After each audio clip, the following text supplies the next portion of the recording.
Good morning, everybody. My name is Arthur Dennis with Chicago Public Schools, Teach Chicago Tomorrow.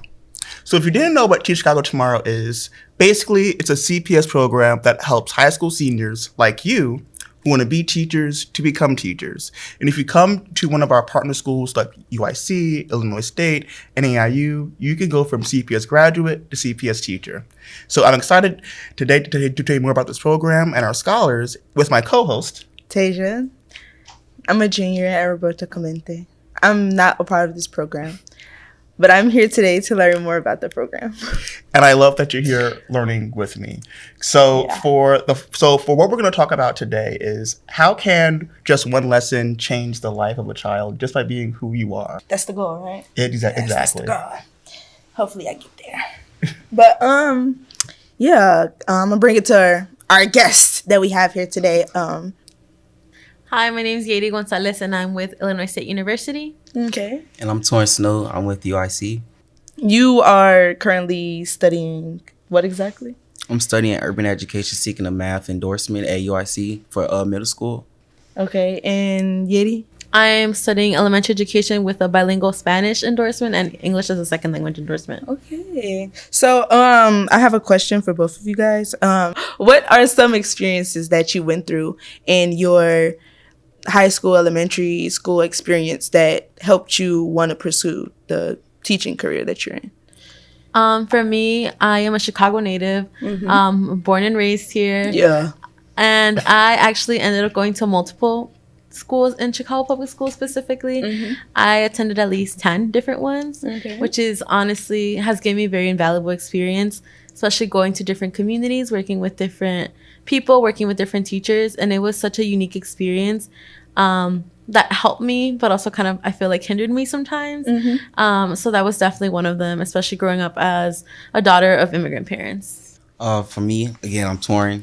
The thing I didn't know mean so much to me at the time was it was a middle school experience when I had something going on, and the teacher pulled me out, and he had that emotional conversation with me. So during the time, I didn't, of course, seventh grade, I'm not thinking about how that impacted me. But when I got to high school and I started thinking of I don't have teachers like that now. I have less teachers like that, but he was always there my whole middle school because I only attended one middle school. So now when I got older and I started thinking of teaching, I started seeing how important it was for me to be that for the next generation. Do both of you feel that your teachers in every school that you went to, did you have a teacher that looked like you or had the same experiences that you went through? Honestly, depending on the neighborhood, which says a lot, represented if I had a teacher that looked like me or not. For example, if I ended up on Chicago's northwest side, it would be really hard for me to find someone that looked like me, someone who spoke my language, someone who understood the culture, versus if I ended up at a school that is a little bit more on the southwest side or very south side, then I would find myself having teachers that represented me culturally and linguistically. Yeah, I think it depends on the location. So for me, like I said, I only attended 2 schools, which is one high school, one elementary school, and middle school. So I went for elementary and middle school, I went to Harvard in the middle of Inglewood. So all the teachers there was Black. So I didn't have a problem for the most part when it comes to at Harvard. But when I made the transition to high school, I only had 2 male Black teachers. So it was a different field because I felt like certain classes I didn't have that bond that I should have had with teachers because of the racial barrier and the problems that we go through that's totally different. Do y'all feel these experiences that you had mostly occurred in your older years? For me, I would say it was my elementary years, which is foundational, which is why I decided to pursue elementary education. Like I said, I'm a daughter of immigrant parents. Even though I was born and raised here, English was my second language, which is actually the case for a lot of our students here in CPS and all around the country, honestly. So unfortunately, I got kicked out of the bilingual program during 3rd grade, which is custom. And I didn't really start picking up English until I was in 5th grade, which is really hard, especially if I attended a school that had no one that looked like me and the school a school that had no one that spoke my language. It was like a very difficult transition. So that definitely made a big impact on me and like my decision to go into education. For me as well, it was my elementary because, like I said, I was blessed to have multiple male black teachers in the elementary. But when I got to high school, I became aware of why I should be in this path. I didn't think of teaching until my senior year. So once I like started thinking about like everything that I've been through in each classroom, that's what made me shape to believe that I need to be in the teaching field. As a high school student, I feel that I have went through these struggles, but my struggles with those have mainly come in my older years. But let's go to another question. What are some assumptions that you feel like people make about teaching or anything like that that you either want to correct or you feel that aren't true? For starting off, a lot of people think that teaching is really easy, especially because they think, oh, teachers just have to babysit. Yeah. Teachers have 1 week for Thanksgiving off, they have 2 weeks for winter break off, and they have the whole summer off, and that's it. Especially seeing how teachers are involved in other ways. And this is actually very wrong. Teachers not only have to go and take care of the kids, they're responsible for teaching them academically, but as well as helping them socially and emotionally, especially because we're there to really help students foster and keep growing their identities. Identity is very multifaceted. It's not just one thing or another. It can be this and this, or it can be that and that. And we are really there to help support our students to really find their place, not only in the classroom, but in the school and in the community, and helping them identify the different communities that they belong to, because they don't belong to just one. They belong to many. Yeah. Do you feel that the time that you put into going into this field and doing all this stuff, working with the kids, is it beneficial? Like, do you feel like the pay is worth the time?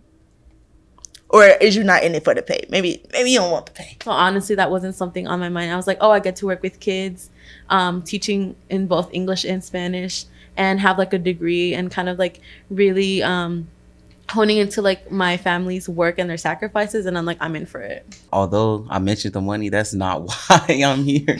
Because if you're looking for money, maybe you should major in something different. But although it's paid well, of course, but I feel like everybody that's want to be a teacher, you do it because it's your calling, not because of pay. It don't make sense to do it as that. But that's my reason, because I done saw a lot of people that went down different pathways that I graduated with, and I want to be able to stop that from happening. So, yeah, so my main reason is to make a change. And I feel like the best way to make a change is by being in the classroom with the people that need the change. Okay. Y'all kind of touched my heart a little bit. Had to lost for words. Y'all both have started like actual teaching. Like, are you in the teaching field yet? No, I'm a freshman at URC, so I haven't been in candidacy yet. Candidacy starts in your junior year, where you go into student teaching when you be in classrooms. For me, I'm currently a senior, so I'm actually in the Illinois State University program called PDS. So I'm actually get put into school for the whole year. So right now I'm in like my phase 1, and then later on in January I'll be going into like actual student teaching, and I'm actually at a dual language school that's not too far from here. But I have also been involved in education in other ways. Fresh out of high school, I started working for Chicago Public Schools as a math tutor in high school, a high school on the west side too. And then I also have been working as an educator at our local free zoo with different programs. And then currently I also have my substitute teaching license, so I've also been doing that on my days off. Okay. Do both of you know like what grades and what subject you want to teach? I currently don't have a specific grade. Last year I got put with 2nd grade, and this year I got put with 5th grade, and I honestly love both of them so much. So I honestly would be happy anywhere in a dual language setting. And then for elementary, I teach like every single subject, so it doesn't really. So you're more focused on like elementary and middle school? Yeah, I'm mainly focused on middle school math because I have a reason behind it. It's not directly just because I love math, but also because the teacher that made me want to become a teacher he taught me middle school math as well. So it's kind of like following the footsteps kind of thing. But I'm open to doing anything now that I've been in college and I've been seeing like different areas of it, it's like I can see myself in English as well. So yeah. So when you do start, like, are there any like things that you feel like the system should fix or that you want to fix when you do start teaching? For me, like the first thing teaching is like definitely representation, and that's kind of like the whole goal. Having presentation of us, of our kids, of the community, of the language, of the culture. Especially, like I said, identity is really intersectional. So definitely having someone that looks like you, that understands you, that grew up like you, and especially in like the different Chicago neighborhoods is already such a big difference. So I think that would be step one. Is there any impact that you want to leave when you do start teaching? And when you do start teaching, what do you imagine like you in that setting, and what do you want to do, and how do you want to be the teacher that you want them to be able to be inspired by? Ooh, okay. I got y'all. That's a good one. Yeah, that's a good one. Yeah. Take your time. Take your time. Well, not too much time because we ain't got that much time. For me, I just want to be seen as I want young Black males to be able to know that it's okay to be emotional and be emotional intelligent, because I feel like that part of us is forgetting so many times. So when you get to college, it's so hard to like collapse. So I went through a time where I didn't understand. Like recently, I couldn't understand why I felt this certain way. And then I had thought back on like all the times that I had teachers telling me how to work my emotions and learn how to understand it and like figure yourself out so you won't get stuck and go into places where you shouldn't have be at. So that's my plan to leave on every student I see. So yeah. For me, definitely that everyone has value. I think that's one of the class norms that we always talk about, but it truly does apply to everyone. Everyone has value as a person, as an individual. Even it can be on a small scale, like I said, just like as a friend, or it could be on a bigger scale, like as impacting your community, impacting you in your state, honestly. And definitely like helping them feel that they are seen and valued in all spaces, not just in school, and that they can really do anything that they can put themselves in mind for, especially, for example, like going to college. Like, for example, the school that I'm at always does things where like we always wear college shirts on Monday. And sometimes students are like, oh, you went to college? Like a Latina can go to college, and it's something that's so little and can seem so insignificant, but it's so empowering for them. So really letting them know that they're there, and we know that they're there, and we know that they're gonna do great things, especially like having in mind that we know that school sometimes isn't their only priority, that they have other things. For example, some of our kids sometimes are unfortunately babysitters. Sometimes they're translators for our parents who don't speak English. So definitely having that and making sure that we're there to support them along the way with whatever they need. I had to come to y'all class. Y'all teaching. But I'm so glad y'all here, and I loved hearing your opinions and your story, your background. I'm so serious. Like, y'all gotta hit me up when y'all get y'all classes. Like, but y'all teach in middle school. I can't do that. So I'm gonna just pass it back to you, I think. So Thank you. And hey, we can always see them again, right? Yeah. But what I think is so important about what we heard here today is the research is clear. What we just heard is clear. When you have a teacher that looks like you, we have a teacher that comes from your same background. We have a teacher that has your same experiences. It helps you learn better because you're seen as just a human. You're somebody that says, hey, I understand what you're going through right now, and I want to be a support to you. Even if that support is saying, hey, let's talk outside for just one moment, or hey, your emotions are okay, or hey, your language is okay. And that is the idea of Teach Chicago Tomorrow. So we know that CPS, we are a school district that has that has so much diversity in language, experiences, cultures, and races too. So if you're somebody that says, hey, I want to be the teacher that I can look up to. Maybe I had that teacher, maybe I did not.